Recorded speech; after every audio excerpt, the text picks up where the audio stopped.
The chipped ceramic of my coffee mug warmed my hands, but did nothing to thaw the icy knot in my stomach. I watched David across our breakfast table, engrossed in the morning news on his tablet, and wondered how I could ever tell him. How could I explain the fractured mess my heart had become?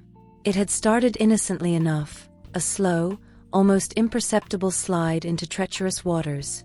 It wasn't as if I woke up one day and decided to betray my cousin, Emma, or to become a secret, shameful version of myself. No, it had been far more insidious than that. It had been at Christmas, the year before the one that felt like a perpetual winter in my soul. We had been at Emma's house, the usual chaotic, warm gathering of our extended family. The air had vibrated with laughter and the clinking of glasses. I remember noticing Daniel, Emma's husband, across the crowded living room. He was laughing with Eric, my brother, his head thrown back, and his smile, as always, had sent a strange little shiver down my spine. I'd always been drawn to him, to that quiet intensity in his eyes, the way he listened as if he were the only person in the room. It wasn't a conscious thing, not at first. Just a vague awareness that lingered at the edges of my vision, a subtle hum beneath the surface of our interactions.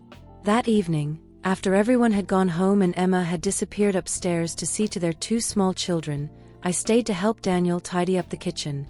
The noise had subsided, leaving a soft, intimate quiet in its wake. We talked as we cleared the dishes, about work, about books, about the mundane things that make up a life. And then somehow, the conversation shifted, became more personal, more charged. I remember him turning to me, his eyes dark and searching, his face so close I could feel his breath on my cheek. I don't think either of us said a word before he kissed me. It was a kiss that felt both inevitable and utterly forbidden, a collision of 2 desires that should never have met. The days that followed were a blur of stolen moments.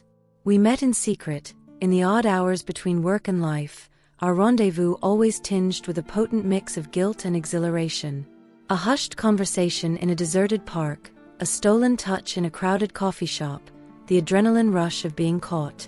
These things defined our existence. I was living a double life, one as David's loving wife, and another as Daniel's illicit lover, and I knew I was playing with fire, but the pull was too strong to resist. My friends, Mary and Eden, noticed the change in me, of course. I had become withdrawn, distracted, the laughter in my eyes somehow muted. "You okay, Laurel?" Mary had asked me one evening over wine, her brow furrowed with concern. "You seem elsewhere." "Just tired," I'd mumbled, averting my gaze, the lie sitting bitter on my tongue. Every encounter with Emma was a fresh knife to the gut. I hated the forced smiles, the superficial conversations, the constant knowledge that I was betraying her in the most profound way possible. At family dinners, I'd force myself to look at Daniel across the table, a silent plea in my eyes, and in his, I'd see the same tormented longing. The affair spiraled, each secret rendezvous pulling me deeper into a web of lies and deceit. I'd spend hours agonizing over the situation, my head filled with the cacophony of my conflicting emotions. David, my loyal, loving David, deserved so much better than this. Emma, my childhood friend, my confidant, was being cheated on, and it was all my fault. One rainy afternoon, Daniel found me in tears in the bathroom at Emma's house. He had come to pick up some tools he'd left behind and had heard me. "Sophie, please," he whispered, his hand reaching for mine. "This is killing me too." "Killing everyone," I corrected, pulling away. "Look at what we've done. We have to stop this." But the words felt empty even as I spoke them. We were addicted to each other, to the secrecy, to the thrill of the forbidden. It was a dangerous dance, a reckless game we couldn't seem to stop playing. The turning point came on Emma's birthday. The entire family was gathered, and the usual celebratory atmosphere felt stifling. I watched Emma, her face flushed with happiness as she opened her gifts, and a wave of nausea washed over me. How could I be so selfish? How could I let this continue? That night, after everyone else had left, I found Daniel alone in the garden. The air was heavy, thick with unspoken words and the chilling inevitability of our situation. "This has to end," I said, my voice barely a whisper, the certainty in my heart a painful, aching thing. He nodded, his face pale under the moonlight. "I know," he murmured. "It's tearing us apart." The words were spoken, but the ending, as I had expected, felt like an amputation. We had agreed to end things, to return to our respective lives. But it didn't erase the months of stolen moments, the secret glances, the whispered promises. The damage had been done, and my heart, once whole, was now a collection of jagged, fragmented pieces. The conversation with David came a few weeks later, after an agonizing period of sleepless nights and tear-soaked pillows. I sat across from him in our living room, my hands shaking as I confessed everything.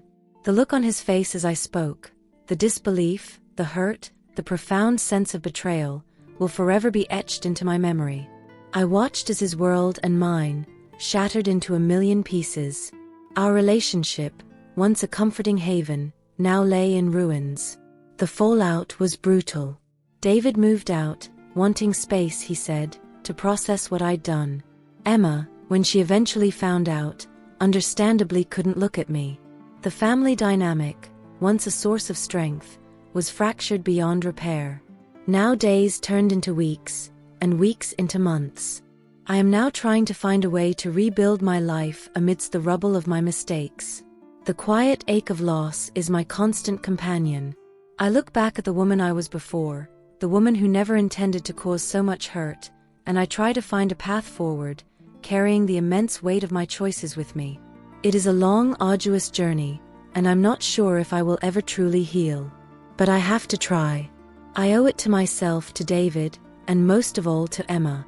I know I have to live with the consequences of my actions.